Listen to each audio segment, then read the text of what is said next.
Dara magginagmay. Lagi mo na ko, Ana. Start na. Sige. Hi! Welcome back! Now we are here in mangrove forest.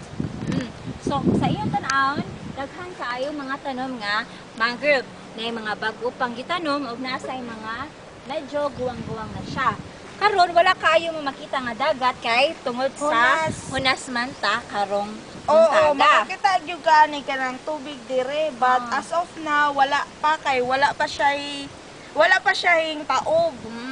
Ang mangrove mo grow ni siya sa mga tropical areas. Importante ni siya kay tungod ang mga sea creatures man inahimon nga mga nursery kung diin ari sila magpadako sa ilahang mga anak para ng mga alimango, mga or sa English pa crab.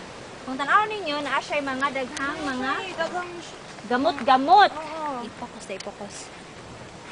Naidaghang shell sa iyang gamot idol day.